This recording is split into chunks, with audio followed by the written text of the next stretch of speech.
Si no estoy mal. No, 28.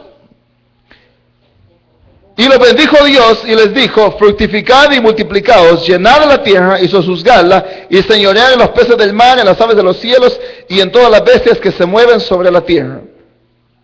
Ahora lea conmigo. Permítame que se me ha perdido el versículo. Capítulo 2.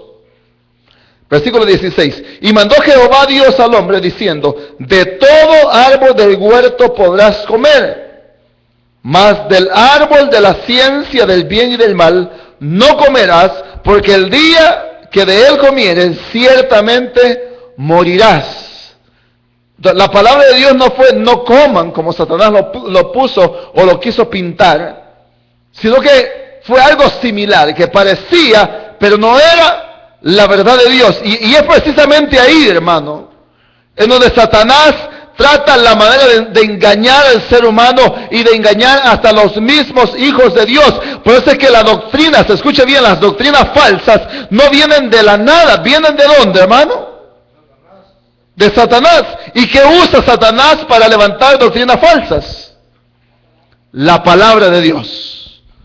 Por eso no se sorprenda cuando alguien predique locuras que no están en la palabra de Dios y que diga: no, mire, aquí está en la Biblia, léalo conmigo, aquí está. Y son versículos, hermano, de la palabra de Dios que son sacados de contexto. Usan un versículo nada más para hacer doctrina de un versículo, cuando no se puede así, no se puede hacer eso. Por eso Satanás es tan astuto que le dice a la mujer, como que el Señor le dijo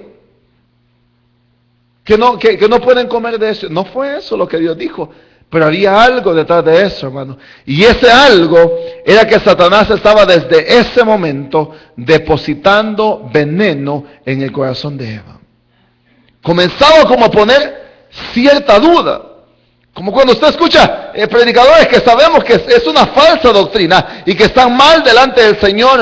Podría proponerle un ejemplo, señor de apellido Miranda, que dice que era pastor, no sé, que primero resultó que era Pablo, después dijo que era Jesús, y después terminó siendo el anticristo.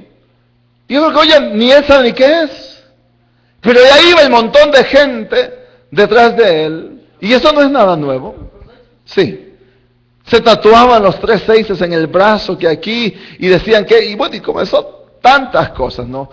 Siempre dice: salvo, siempre salvo. Una doctrina hermosa de parte de Dios, pero torcida por este hombre, hijo de Satanás.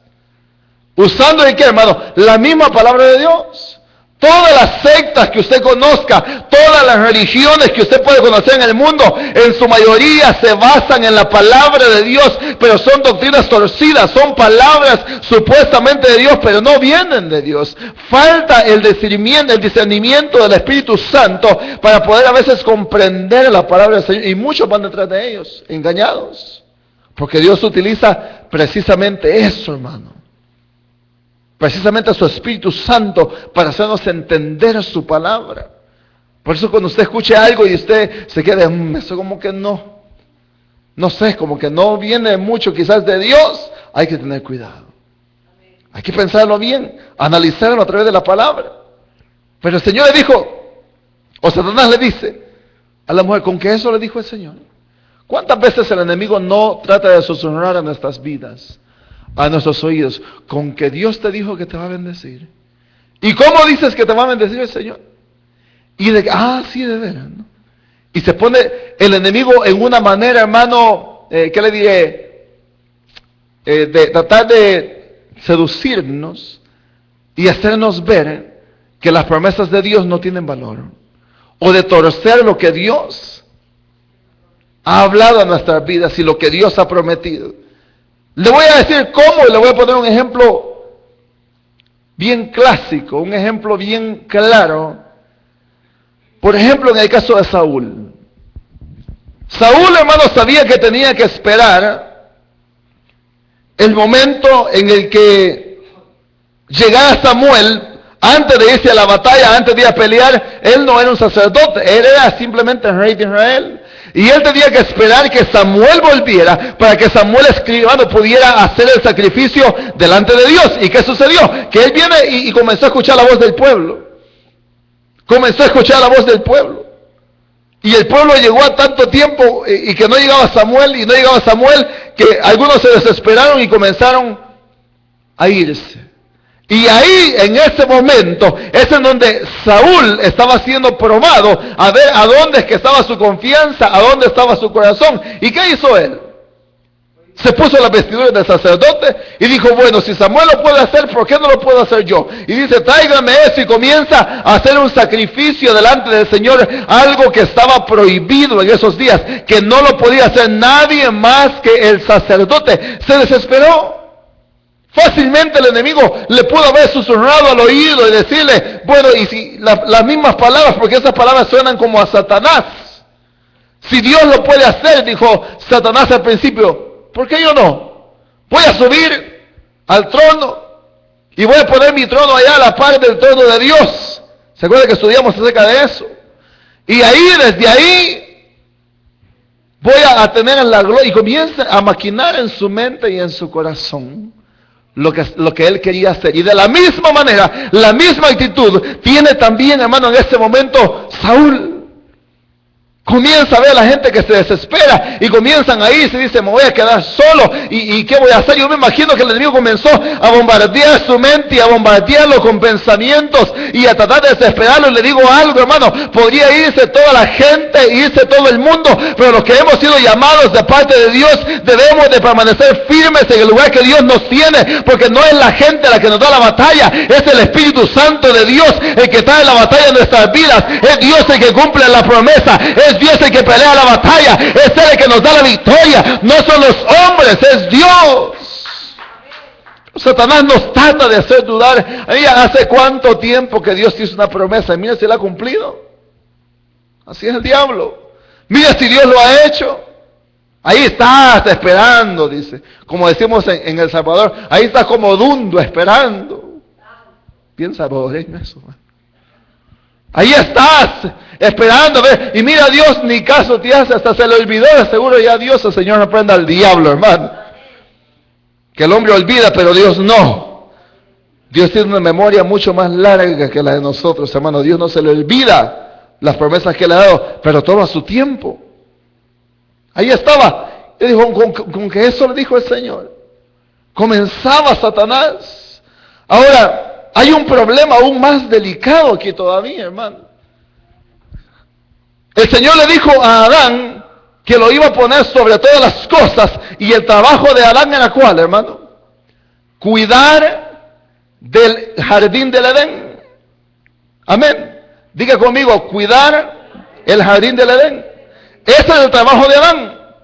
Ahora, cuando la serpiente llega, la pregunta es, ¿y dónde estaba inventado Adán? ¿Qué se había hecho? Porque desde el momento que el Señor le dice a Adán, tú vas a cuidar del Edén, eso significaba que por ende había un enemigo del cual él tenía que cuidar. Y cuando le dice el jardín del Edén, incluía también ¿a quién? Exactamente, a Eva.